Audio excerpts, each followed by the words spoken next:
Welcome back.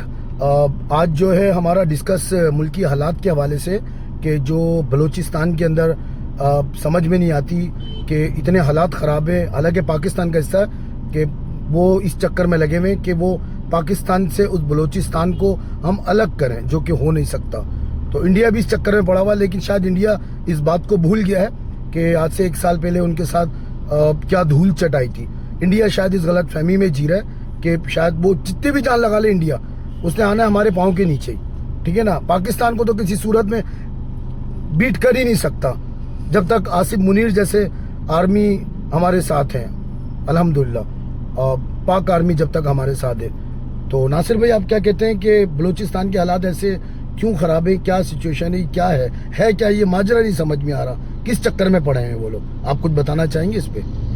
Balochistan में क्या इसके हालात के बारे में ऐसा है कि बस ये लोग जो ना शर फैलाते हैं बलूचिस्तान के अंदर। जो बेचारे यानी आप कह लो कि अनक्वालिफाइड जो लोग होते हैं, जो ना समझ होते हैं, उनको इतना इल्म नहीं होता, तो ये उन लोगों को पैसा देते हैं और उनकी जहन साजी करते हैं गलत तरीके से कि बलूचिस्तान ये है, बलूचिस्तान की मादियात आपसे ली जा रही है। ऐसा कुछ भी नहीं है।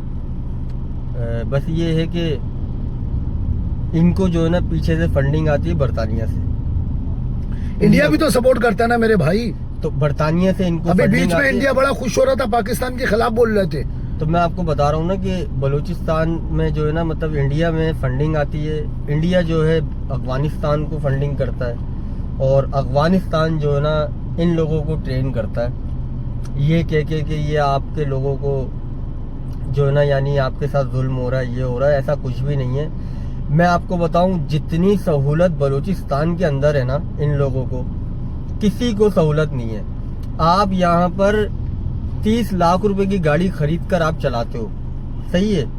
क्यों? क्योंकि उसमें आपका टैक्स इंक्लूड होता है। मैं कराची की बात कर रहा हूँ और दूसरे सूबों की बात कर रहा हूँ। मैं सिंध या वो ले लो या आप पंजाब ले लो, खैबर पख्तूनख्वा, मगर एक वाहिद सूबा बलूचिस्तान है जिधर आपको 1.5 करोड़ की गाड़ी जो ना, वहाँ आप 20 लाख रुपए में बिल्कुल लेके आप चला सकते हो, क्योंकि वहाँ टैक्स इंक्लूड नहीं है। अच्छा, ये हो गया। दूसरी बात ये कि इनका आज भी जो ना जिरगा सिस्टम है, यानी कोई इनका मामलात होते हैं तो ये लोग आपस में जो है ना, ये लोग इनके बड़े बैठते हैं, जो कहते हैं कि यानी पंचायत जो इनकी बैठती है, इनके बड़े बैठते हैं, वो आज भी वही फैसला करते हैं। तो पाकिस्तान हुकूमत के हिसाब से नहीं चलते ये लोग। हुकूमत ने इनको सहूलत दी हुई है, यानी ऐसा नहीं है कि हुकूमत जो ना, मतलब इन पे कोई वो हाथ नहीं रख सकती या कुछ इनको कह नहीं सकती, ऐसा कुछ नहीं। उन्होंने सिर्फ इनको सहूलत दी हुई है, क्योंकि इन्होंने शुरू से, जब ये पाकिस्तान आज़ाद होने से पहले, तो ये इनका जिरगा सिस्टम था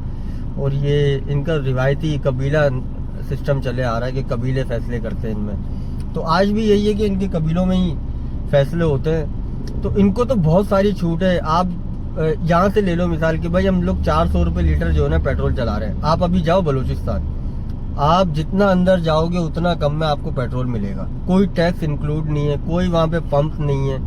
ये लोग ईरान से पेट्रोल ला के क्या नाम है, अपनी गाड़ियों में 200 रुपये लीटर, 200 रुपये, बल्कि इससे भी कम में मिलता है भाई। आप बॉर्डर के इलाके पे चले आओगे तो उससे भी कम में होगा, क्योंकि ये लोग सारा काम जो है ना ईरान से लाके करते हैं। और दूसरा ये कि खाने की अशिया हो गई या कोई भी ऐसी चीजें हैं, तो ये जो ना बिना टैक्स के साथ जो है ना, ये लोग अपनी लाइफ पूरा अपना जो ना सुबह ये बिना टैक्स के चला रहे। बिजली का बिल ये लोग नहीं भरते ना, और गवर्नमेंट जॉब भी जो है ना इनको लोगों को भरपूर दी हुई है।